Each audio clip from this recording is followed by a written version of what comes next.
श्री कृष्ण की ये नीति नहीं है।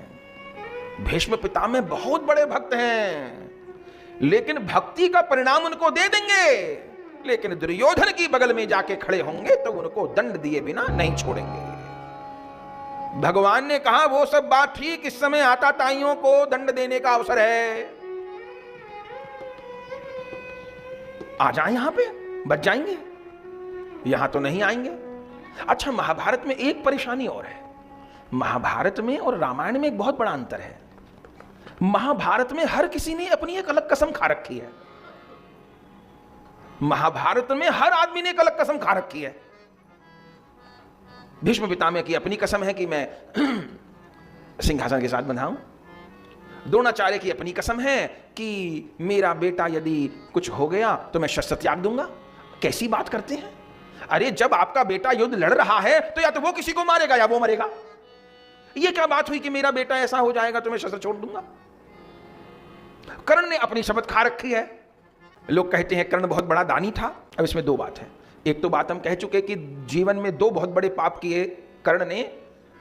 एक तो द्रौपदी जी को वैश्या कहा, और दूसरा दुशासन नग्न नहीं करना चाहता था, नग्न करने के लिए उकसाया कर्ण ने। एक तो दो ये पाप हो गए। दूसरा, अब दान की बात भी सुन लीजिए।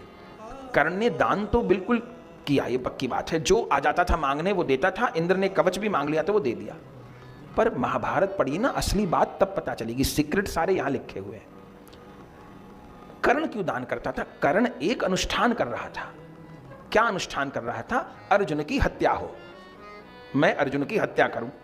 उस तामसिक अनुष्ठान में तीन चीजें थीं, तीन नियम थे उस अनुष्ठान में। पहला, कर्ण किसी से पैर नहीं धुलवाएगा, उसका कोई चरणामृत ना ले ले, वरना उसका अनुष्ठान का तेज उसके पास चला जाएगा।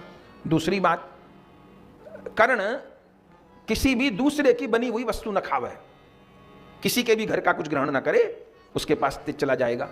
तीसरी बात थी कि कोई भी कुछ भी मांगने आवे तो उसको मना ना करे। तो वो दानी ऐसे ही नहीं बन गया, एक विधि के तहत उसने ये तीन नियम लिए थे। जिंदगी भर उसने यही प्रयास किया, ये अनुष्ठान पूजा पाठ किए, भगवान प्राप्त हो इसके लिए नहीं, मेरा उद्धार हो इसके लिए नहीं, मैं अर्जुन की हत्या करूं। तो भाई साधन कितना भी ऊंचा कर लीजिए, दान भी कर लीजिए, पुण्य भी कर लीजिए, लेकिन यदि लक्ष्य ही इतना गंदा है, अर्जुन जैसे संत को मारना, अर्जुन ने क्या बिगाड़ दिया था कर्ण का? बताइए, अर्जुन ने क्या बिगाड़ दिया था कर्ण का? जितना बुरा हुआ पांडव, अर्जुन से क्या बैर था? उसने दुर्योधन से मित्रता की कसम खा रखी है। महाभारत की समस्या यह है, हर किसी ने कसम खा रखी है।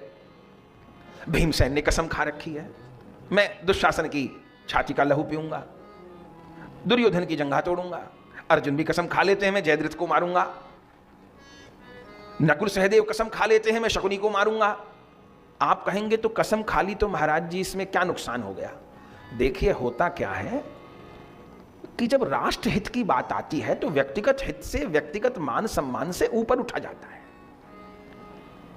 पार्टी का हर नेता अपनी प्रेस्टेज को लेके बैठ जाए तो पार्टी तो नहीं चलेगी। फिर परिवार में हर व्यक्ति अपनी प्रेस्टेज लेके ही बैठ जाए, बेटा कहे जो है मैं हूं, बहू कहे जो है मैं हूं, पोता कहे जो है मैं हूं, सास कहे जो है मैं हूं, ससुर कहे जो है मैं हूं, बेटी कहे जो मैं हूं, तो हो गई महाभारत। चलेगा घर? नहीं चलेगा।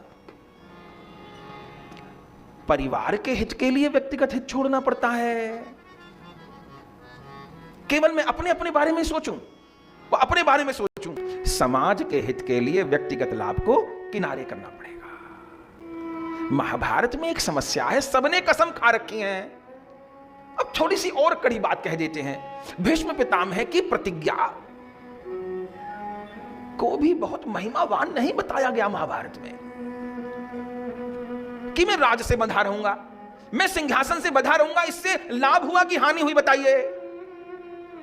इससे तो हानि हो गई ना, कौरवों का बल बढ़ गया।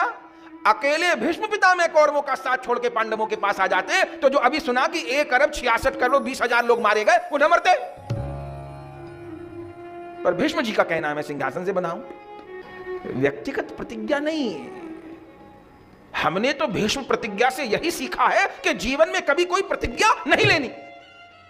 बड़ी कठिन बात। भीष्म प्रतिज्ञा से यह सीखा है कि जीवन में कभी कोई प्रतिज्ञा न लीजिएगा। हां, बस ये प्रयास करिए कि एक एक श्वास राधा माधव के स्मरण में बीते। बाकी मैंने कोई प्रतिज्ञा नहीं ले रखी, कोई प्रतिज्ञा नहीं ले रखी, चक्कर में ना पड़िएगा। कोई प्रतिज्ञा नहीं लेनी। रामायण की विशेषता क्या है? आप देखिए, रामायण में किसी ने भी प्रतिज्ञा नहीं ले रखी। आप बता दीजिए एक भी प्रतिज्ञा हो तो।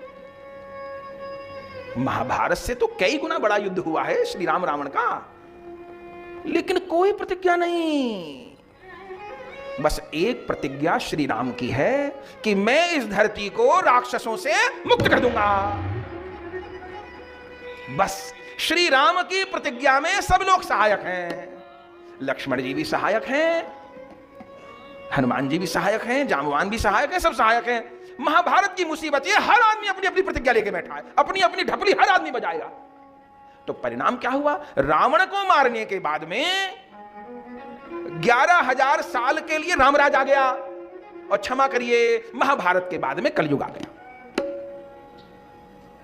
अंतर है, हर चीज का विश्लेषण है। तुलनात्मक विश्लेषण करने लगे तो एक नई कथा हो जाए।